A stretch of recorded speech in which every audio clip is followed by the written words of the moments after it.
Tinawag na walang basihan at pawang pamumulitika ni Vice President Sara Duterte ang ikalawang impeachment complaint laban sa kanya. Ang sagot ng Akbayan Party List na nag-endorso sa impeachment complaint, puro palusot ang Vice Presidente. Nakatutok si Darlene Cai. Ang impeachment complaint na inendorso ng Akbayan ay isang papel na walang kalakip na kahit anong ebidensyang magpapatunay sa mga paratang na isinasaad dito. Hindi na ito bago.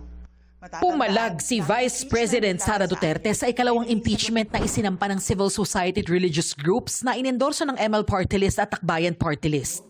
Paulit-ulit nilang ibinandera ang isyung Mary Grace Piatos bilang umano'y bahid ng katiwalian. Kahit na sa kabila ng lahat ng investigasyon ay wala silang naipakitang kahit isang direktang paglabag sa paggamit ng confidential funds. Binanatan niya rin ang grupong Akbayan at si Senator Risa Hontiveros na dating naging kinatawan ng Akbayan Party List.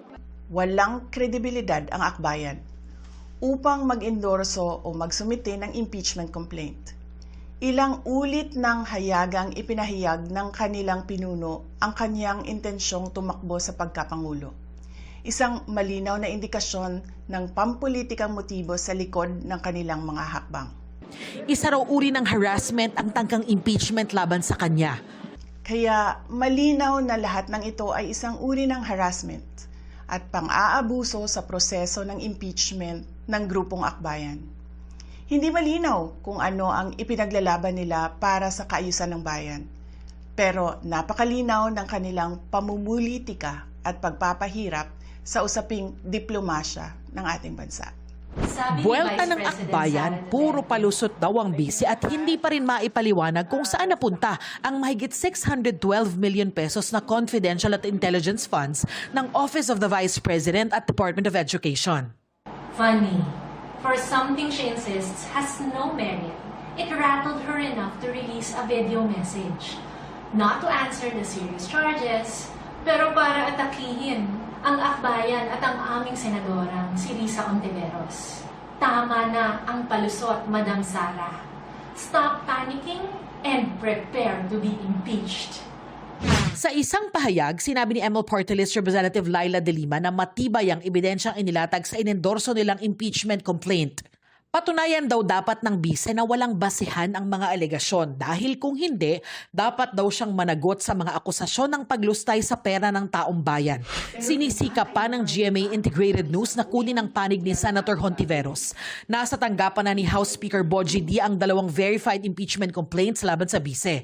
Ang inaabangang susunod na hakbang ay ang maisama ito sa order of business sa plenaryo ng Kamara.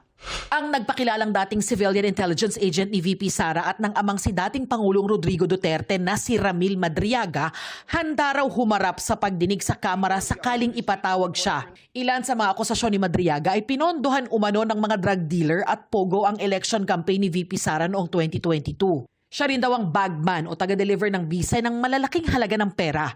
Pero paglilinaw ni Madriaga, walang lumapit o nag-abiso sa kanya na isinama ang kanyang affidavit sa reklamong inendorso ng Akbayan Group. Nung may file tong impeachment na to, hindi ko nga namin alam na gagamitin. Sa news report ko lang nalaman na ginamit pala nila as one of the grounds. After filing, wala hong lumalapit na i-ready na or what.